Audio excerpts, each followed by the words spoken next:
We are going to do globalization. Now, what is the meaning of globalization? Global. Globalization is generally understood to mean integration.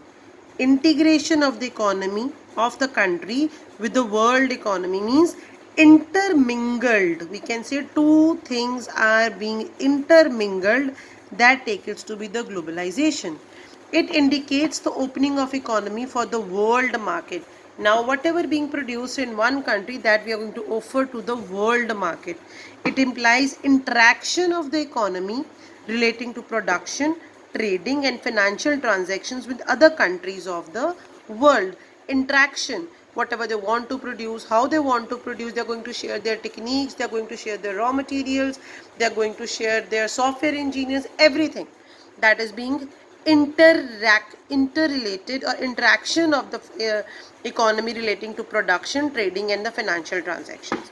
It involves creation of networks and activities transcending economic, social and geographical boundaries. कुछ ऐसा create करते हैं, there are no sort of barriers or boundaries, let it be related to economic, let it be related to social, or it can be a geographical boundaries even. It is turning the world into one whole or creating borderless world.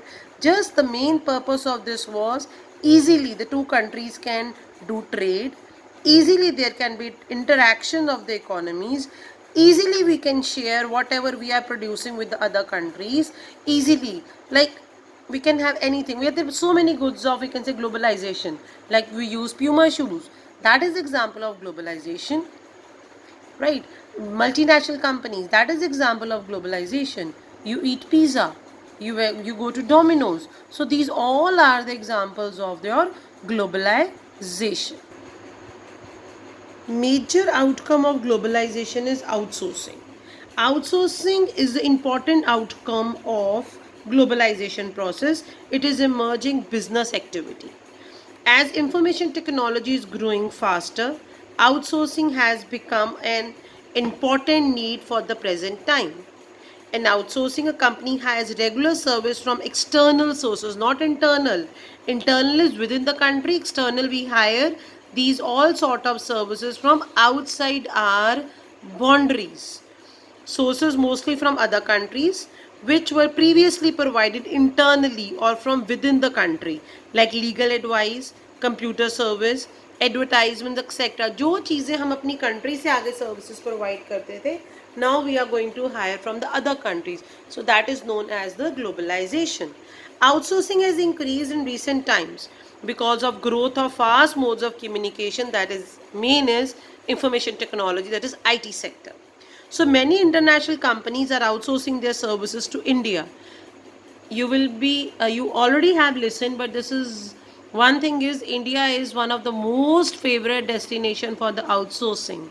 Reason, because these can be awaited at a cheaper cost with reasonable degree of skill and the accuracy. Low wage rates and availability of skilled manpower in India have made a destination for the global outsourcing, because they get huge labor is available there, they have to pay very much minimum, and they get skilled labor also.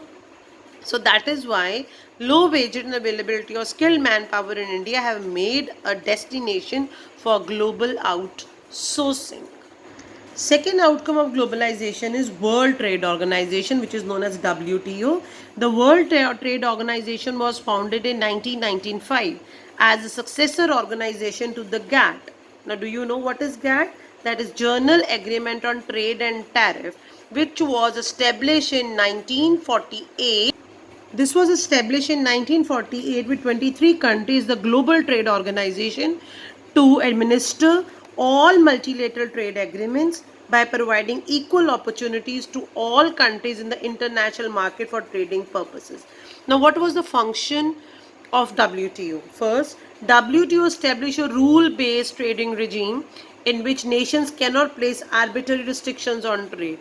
Arbitrary restrictions नहीं होती कोई भी, rule-based trading regime was set up. The WTO agreement covered trade in goods and services to facilitate bilateral and multilateral.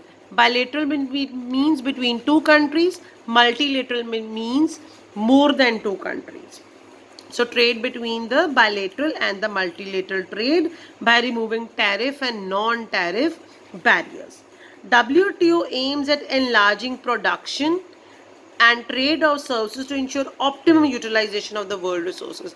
The main function of WTO was to make out the best use of the world resources. It helps in providing greater market access to all member countries as it provides equal opportunities to all countries in the international market. Which countries are a part of a WTO, they are going to get the all equal rights or opportunities they get. India, being an important member of WTO, has been in the forefront of framing fair global rules and advocating the interest of the developing world. India has kept its commitment towards liberalization of trade made in WTO by removing quantitative restrictions on import. Means whatever the rules and regulations which IMF and the World Bank have set up, India has followed that. It was one of the main member of the WTO.